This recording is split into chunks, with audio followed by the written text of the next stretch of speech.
Good morning, drivers. Today is January the 5th, 2023. We're at the front end of a new year,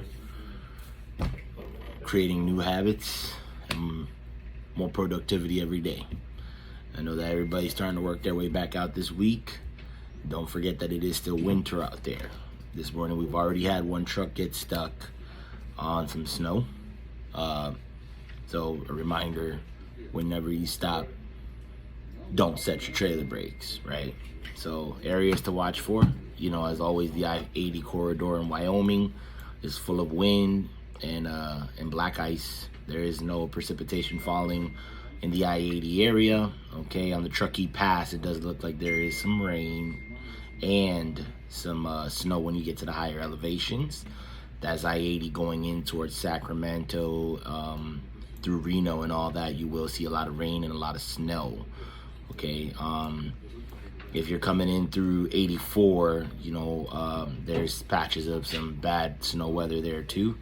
So be very cautious when driving through those areas. The entire area of Illinois, it looks like Illinois has got a storm sitting right over it, and so does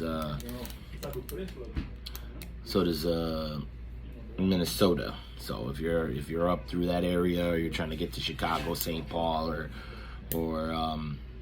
even through St. Louis and 70, a little bit of Des Moines, watch out for that wind, watch out for that snow. Okay, the topic of today, I want to talk about consideration for the road, right? So you guys are commercial trucks. There's a bunch of little cars driving around you all the time, right? So it's aggravating. We know four-wheelers can drive.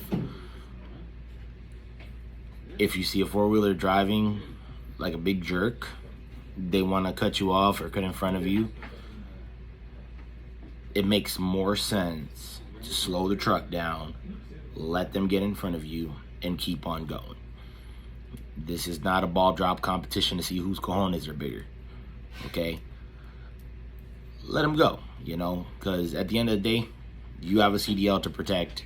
This is your livelihood, this is your bread, this is your butter.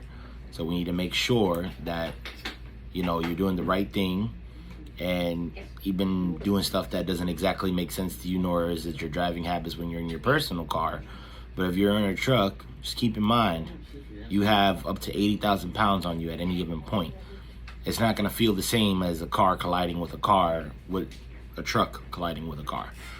So you're gonna hurt somebody forever, you kill somebody, and essentially, you will lose your CDL, you can't go to jail, you can't go to prison, and it's all because what, you want to let a car in front of you, right? So road rage, not worth it. You're in a big truck, you're a lot more dangerous than they are. In an hour, is it even gonna matter? It's not gonna matter.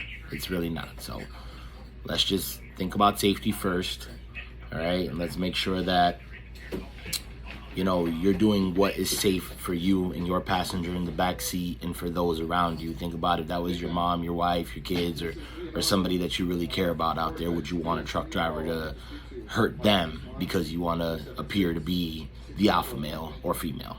Okay. Number two, this is a big one as well. We're starting to let the fuel get away from us again. Guys, everybody signed a contract about this. This is not something we're holding hands on anymore.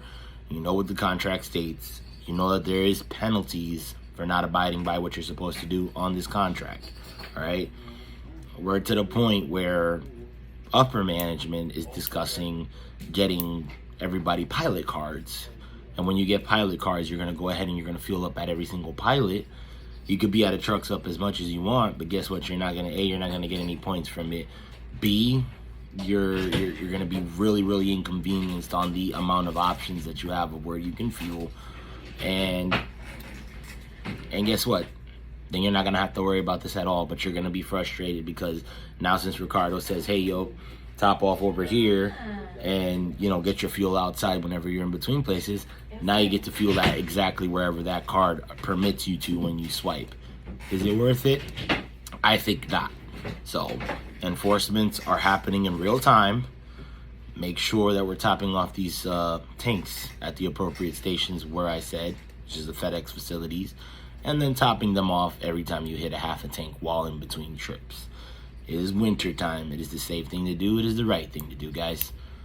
You know, let's bring better habits into this new year, and let's close this year strong, all right? Everybody have a good day. Be safe out there. Call us if you need anything.